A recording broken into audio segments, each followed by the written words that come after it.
Spider-Man Homecoming is the film that a lot of people thought we would never see. It is the Spider-Man film in the Marvel Cinematic Universe. It's obviously the Tom Holland Spider-Man from Captain America Civil War. In his very own solo film, he's going up against the Vulture. He wants to become an Avenger, but Tony Stark doesn't really see him as Avengers material, so he's got to take down the Vulture in order to prove himself to both Tony Stark and himself. Spider-Man Homecoming is awesome. I actually really enjoyed this film a lot. From start to finish, I just had a smile on my face. What really sets this one apart from the other Spider-Man films for me is the high school setting. I mean, I know The Amazing Spider-Man was all in high school, but it didn't feel like a high school film. This film feels like a high school film straight up. And that's what makes Spider-Man Homecoming a very unique comic book film for me, and one of the more unique films of the MCU, because it's all in high school, and Spider-Man Peter Parker is a high school kid, and he's very relatable in that sense. He's the most relatable superhero in the MCU now. He's the nerdy kid in high school who has the crush on the girl, and we can all relate to being in high school. Most of us can relate to being a nerd of some kind,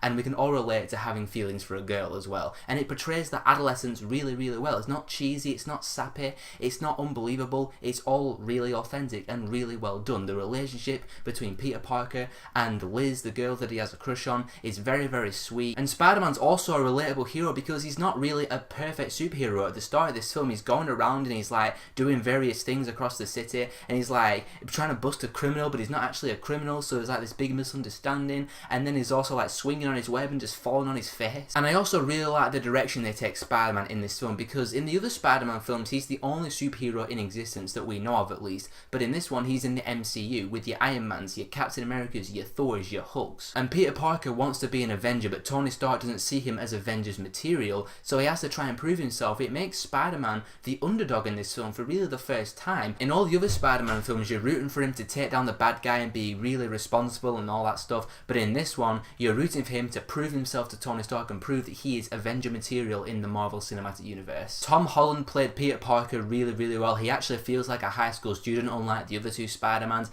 His best friend Ned, he is awesome. The cracks that he comes out with and the banter between him and Peter was really funny. And Michael Keaton as the Vulture was actually a really good villain, simply because you understand him. You understand why he's doing the illegal stuff that he's doing. He's collecting all of the remnants of like all the Avengers battles and creating weapons for him and his friends, but he's just trying to do it to support his family. He doesn't have any other way to support his family. So he's understandable as a villain with motivations, and plus it's Michael Keaton. You can't really go wrong with Michael Keaton now, can you? And for the people out there who are worried about Tony Stark being shoehorned too much into this film, I can assure you right now, Tony Stark is in this film only for a couple scenes. He's only in the Iron Man suit like literally once. The focus is on Spider-Man from beginning to end, just with some MCU references sprinkled in there. This is a Spider-Man movie. The only real problem I have with this film is that the story is a little predictable, because with Peter Parker trying to prove himself to Tony Stark, he's going after the Vulture and he's doing things that Tony Stark tells him specifically not to do. You know what's going to occur with certain conflicts, and especially that boat scene in the trailer,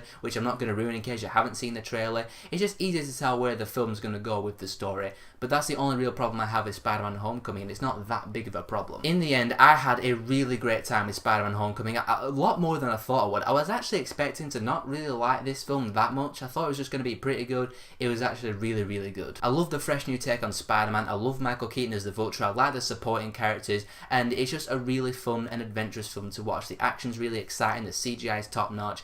This film is awesome. I really enjoyed this film a lot, and I am actually going to give Spider-Man Homecoming a 4.5 out of 5. In my opinion, the best Spider-Man movie we've ever had, and that might be unpopular because I know how attached people are to the Sam Raimi films, but this film just did it all for me, and it's one of my favourite films in the MCU so far as well. And as always, stay to the very end of the credits, because there's a mid-credit scene and a post-credit scene, but especially that post-credit scene, yeah, it's pretty funny. So Spider-Man Homecoming, have you seen it, and what did you think of it compared to the other Spider-Man films? Whatever your thoughts are, leave them in the comments below, and if you want to see more of my stuff, be sure to subscribe, and I'll see you all in the next video.